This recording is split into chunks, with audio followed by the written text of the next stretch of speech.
Hello बच्चों, आप सभी का स्वागत है अपने एनएस कोचिंग सेंटर चैनल में। 3 चैप्टर की वीडियो अपलोड की जा चुकी है। आज हम करेंगे अगला अध्याय जिसका नाम है कार्यपालिका। और अगर कोई भी आपके डाउट है प्रीवियस वीडियो से रिलेटेबल तो आप कमेंट सेक्शन में कमेंट कर सकते हैं।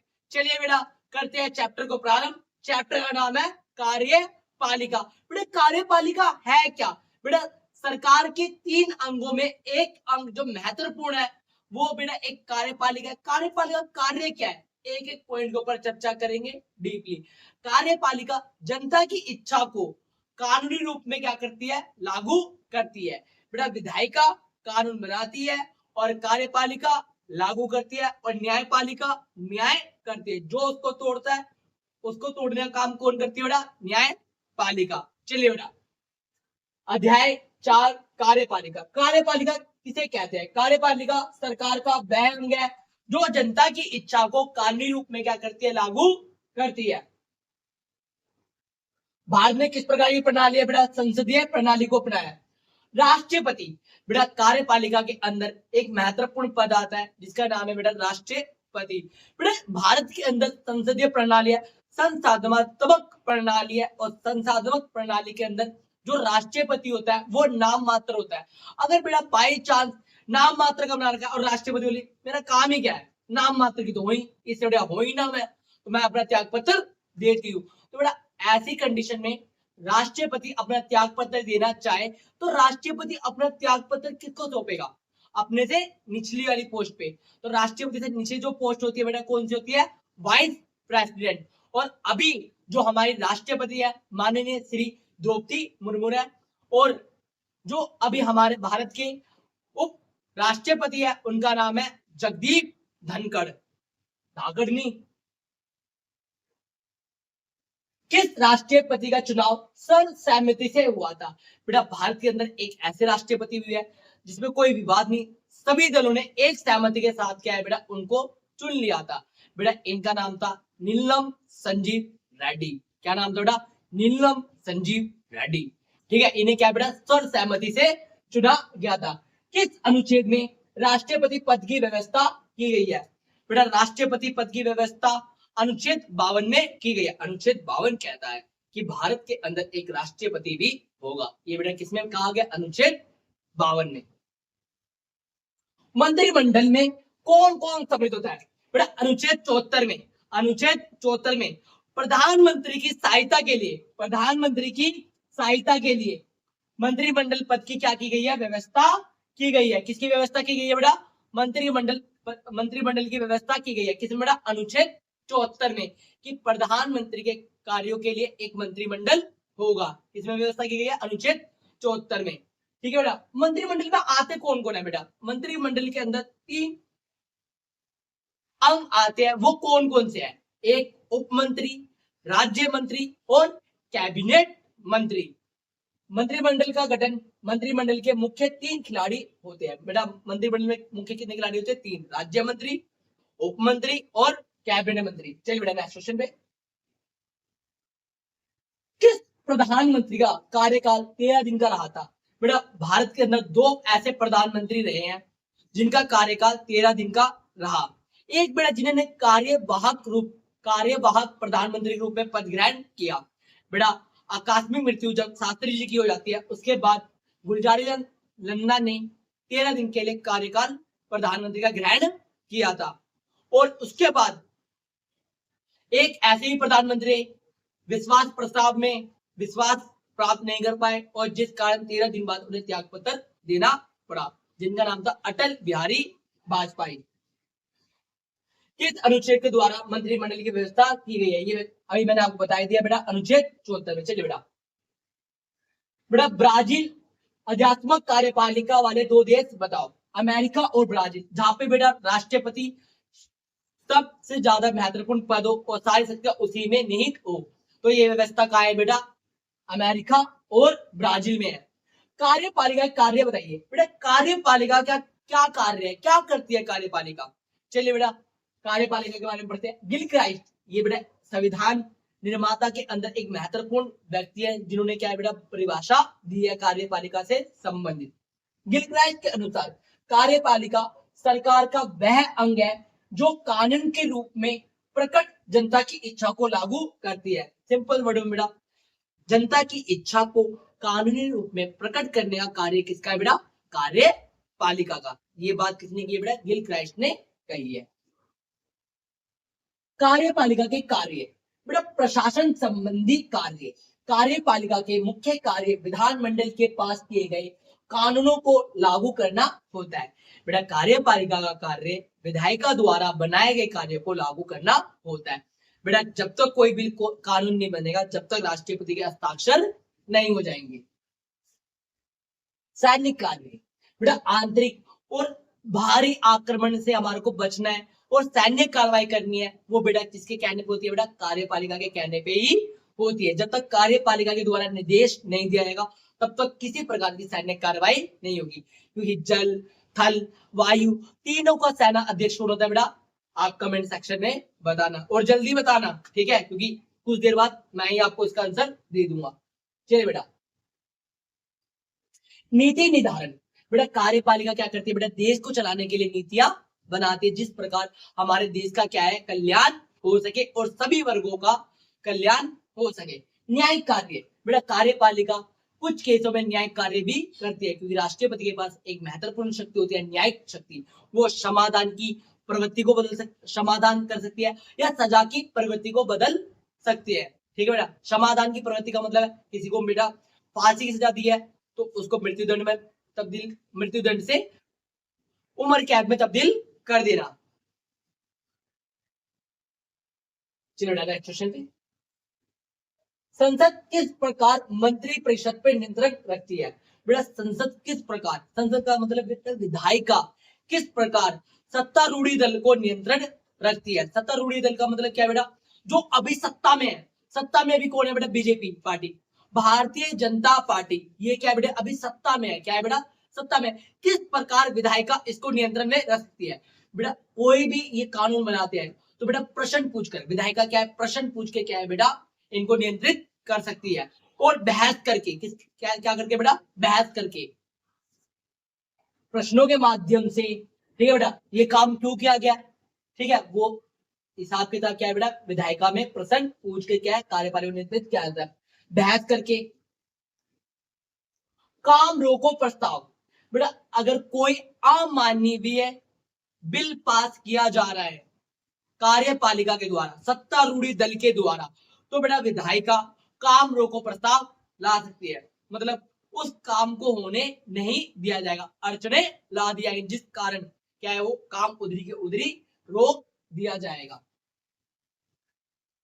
ध्यान आकर्षण प्रस्ताव बेटा, अगर कार्यपालिका किसी महत्वपूर्ण विषय पे ध्यान नहीं दे रही है, सत्तारूढ़ी दल उस चीज पे ध्यान नहीं दे रही है, तो कोई भी मंत्री ध्यान आकर्षण प्रस्ताव ला सकता है। और ध्यान आकर्षण प्रस्ताव के अंदर सभी कामकाज छोड़ के उसके ऊपर क्या है बेटा? चर्चा करनी पड़ती है, क्योंकि बेटा कार्यपालिका, सत्तारूढ़ी दल और कार्यपालिका का कार्य है कि महत्वपूर्ण विषयों पर कानून बनाना और उस समस्या से निपटान पाना।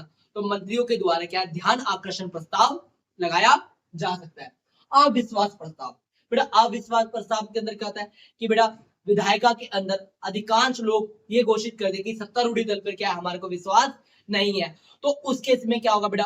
विधायिका में वोटिंग होगी और वोटिंग के अंदर अगर ज्यादा लोग, मंत्रियों ने कह दिया कि हमें विश्वास नहीं है, तो उस सत्तारूढ़ी दल को क्या है? त्याग पत्र देना पड़ेगा। संसद यदि मंत्रिमंडल की नीतियों और कार्यों से संतुष्ट ना हो तो वह मंत्रिमंडल को अपने पद से हटा सकती है। अविश्वास प्रस्ताव लोकसभा द्वारा ही पास किया जा सकता है। और बेटा याद रखना, अविश्वास प्रस्ताव सिर्फ लोकसभा में ही पारित किया जाता है। और अगर बेटा आप एसएससी लेना चाहो तो आप एसएससी ले सकते हो, और अगर आप इसकी पीडीएफ फॉर्म नोट्स चाहते हो तो आपको डिस्क्रिप्शन में नंबर दिया गया, आप मैसेज करें और आपको नोट्स प्रोवाइड करवा दिए जाएंगे। चलिए बेटा, भारतीय राष्ट्रपति की शक्तियों और कार्यों का उल्लेख कीजिए। बेटा पेपर के अंदर 101% ये क्वेश्चन आएगा, और ये इसमें से क्या है? कोई भी दो शक्तियां पूछ सकती है 6 नंबर के अंदर। तो बेटा आपको क्या करना है? 3 पॉइंट इस शक्ति के, 3 पॉइंट उस शक्ति के आपको लिखने होंगे। भारत में संसदीय प्रणाली की व्यवस्था की गई है। अनुच्छेद 53 के माध्यम से वह कार्यपालिका की सभी शक्तियों का प्रयोग मंत्रिमंडल की सहायता से कर सकता है, जिसकी शक्तियां निम्नलिखित भागों में वर्गीकृत है। बेटा राष्ट्रपति की दो प्रकार की शक्ति है, एक शांतिकालीन शक्ति, एक आपातकालीन शक्ति। अभी आपको पढ़ा रहा हूं मैं शांतिकालीन शक्ति। चलिए बेटा, राष्ट्रपति की कार्यपालिका शक्तियां, राष्ट्रपति की कार्यपालिका शक्तियां, ठीक है बेटा। पहला पॉइंट, प्रशासकीय शक्तियां। बेटा प्रशासकीय शक्तियां क्या है? संपूर्ण देश का प्रशासन राष्ट्रपति के नाम पे ही चलाया जाता है। कर्मकांड कुछ भी हो, बिल फटेगा किस पे? राष्ट्रपति पे। तो बेटा याद रखना, संपूर्ण देश का प्रशासन किसके नाम पे चलाया जाता है? राष्ट्रपति के नाम पर। मंत्री परिषद संबंधी शक्तियां। बेटा जब चुनाव संपन्न होते हैं, चुनाव संपन्न के बाद राष्ट्रपति प्रधानमंत्री से कहता है कि अपने मंत्रिमंडल का चयन कीजिए। राष्ट्रपति की सलाह पर ही मंत्रिमंडल का चयन किया जाता है या नियुक्ति की जाती है प्रधानमंत्री के द्वारा। महत्वपूर्ण नियुक्तियां। बेटा जितने भी भारत के अंदर महत्वपूर्ण पद है, उनकी नियुक्तियां किसके द्वारा की जाती है? राष्ट्रपति के द्वारा की जाती है। वो कौन कौन से महत्वपूर्ण पद है?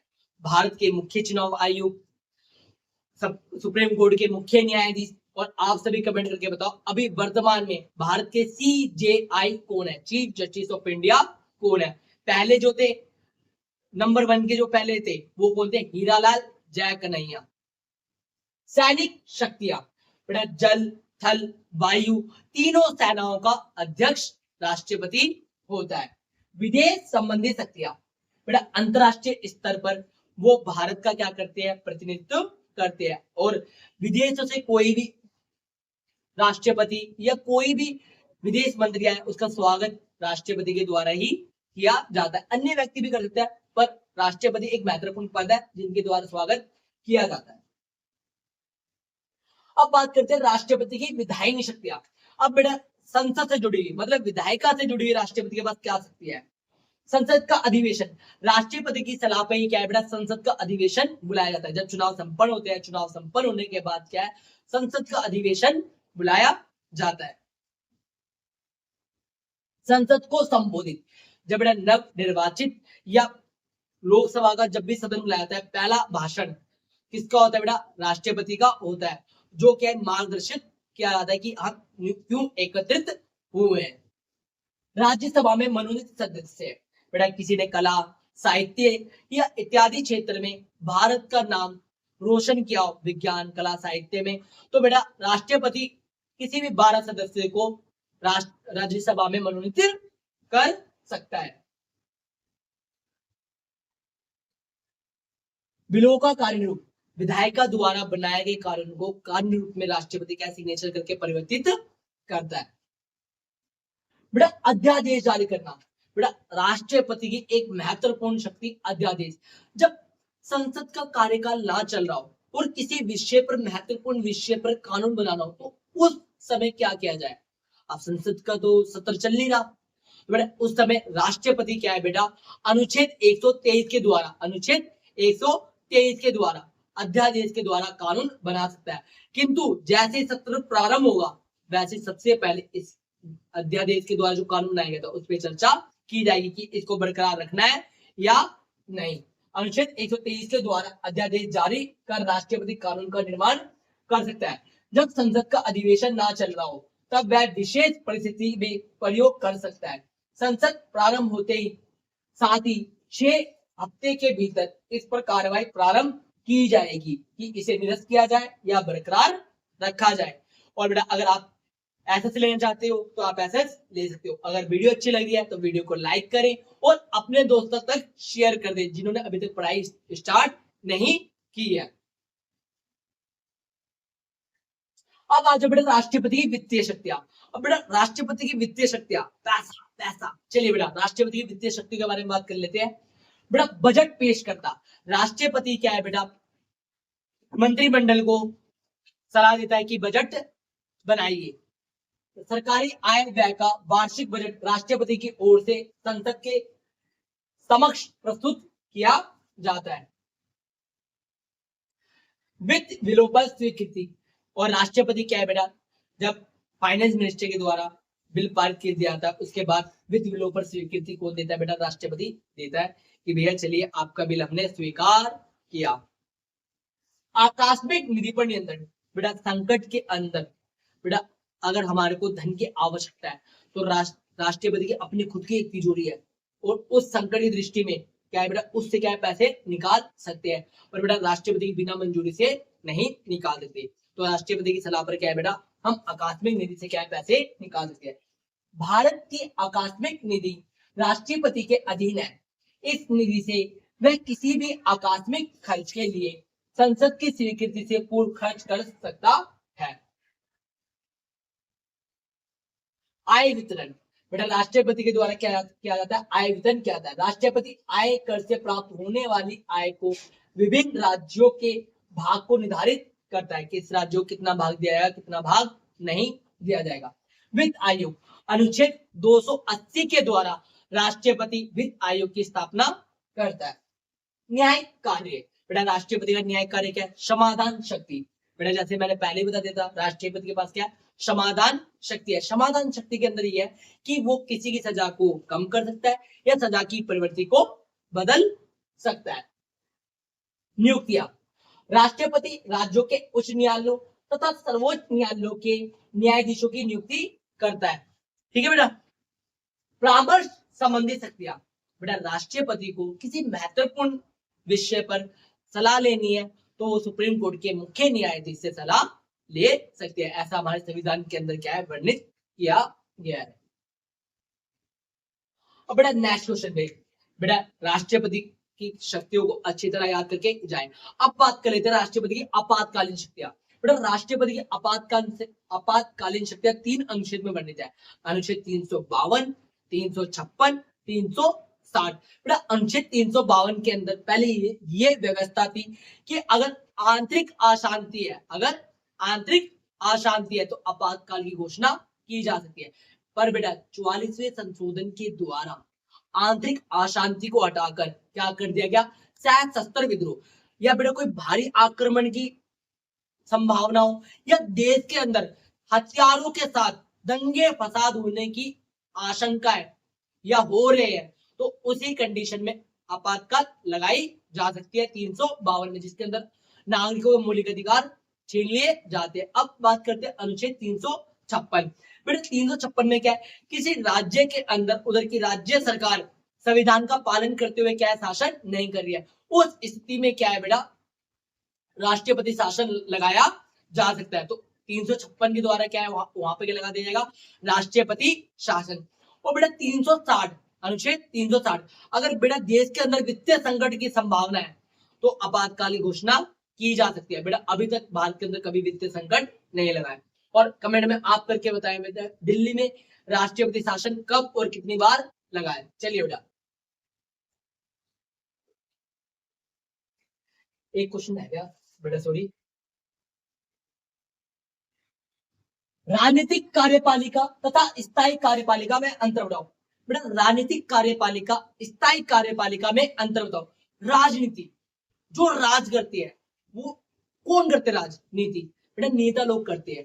तो बेटा नेता लोग और जो सरकारी ऑफिसर है उन्हें कहते हैं स्थायी कार्यपालिका। नेता और लोगों को क्या कहते हैं? राजनीतिक कार्यपालिका। और जो बेटा ऑफिसर होते हैं उनको क्या कहते हैं? स्थायी कार्यपालिका। आप दिल पे हाथ रख के बताओ, अगर आपको नेता बनना है कोई डिग्री चाहिए? जी नहीं। तो बेटा यहाँ पर कोई शैक्षणिक योग्यता नहीं चाहिए, मतलब कोई शिक्षा की योग्यता नहीं चाहिए होती है। पर बेटा अगर आपको आईएएस आईपीएस बनना है तो यहाँ पे शैक्षणिक योग्यता चाहिए कि नहीं चाहिए? चाहिए। तो बेटा पहला अंतर क्या है कि राजनीतिक कार्यपालिका में शैक्षणिक योग्यता नहीं चाहिए होती, पर यहाँ पे शैक्षणिक योग्यता चाहिए होती है। नियुक्ति संबंधी अधिकार, राजनीतिक कार्यपालिका चयन अप्रत्यक्ष रूप से जनता द्वारा चुनाव से किया जाता है। स्थायी कार्यपालिका की नियुक्ति योग्यता के आधार पर की जाती है। बेटा राजनीतिक कार्यपालिका नेताओं का चयन चुनाव के माध्यम से होता है, और आईएएस आईपीएस स्थायी कार्यपालिका का चयन योग्यता के आधार पर परीक्षा के द्वारा किया जाता है। चलिए नेक्स्ट, योग्यता का आधार, राजनीतिक कार्यपालिका की शैक्षणिक योग्यता निश्चित नहीं की जाती और स्थायी कार्यपालिका में शैक्षणिक योग्यता निश्चित की जाती है। आईएएस बनना है तो आपके पास ये क्वालिफिकेशन होती है, वो सब क्या है बेटा डिफाइंड होता है। कार्यकाल संबंधी अंतर, बेटा नेताओं का कार्यकाल 5 साल का होता है और स्थायी कार्यपालिका का कार्यकाल रिटायरमेंट की एज तक होता है। पर किसी किसी कंडीशन में अगर उन्होंने कोई अपराध कर रखा हो, कोई चीज कर रखी, तो उनको समय से पहले भी रिटायर किया जा सकता है या सस्पेंड किया जा सकता है। उत्तरदायित्व संबंधी अंतर, बेटा राजनीतिक कार्यपालिका को चुना किसने, जनता ने, तो वो जनता के प्रति जवाबदेही होते हैं क्योंकि अगली बार इन्हें वोट चाहिए। पर स्थायी कार्यपालिका के जो लोग होते हैं बेटा, वो क्या जनता के प्रति जवाबदेही नहीं होती, वो अपने बड़े पद वाले ऑफिसर के प्रति जवाबदेही होते हैं।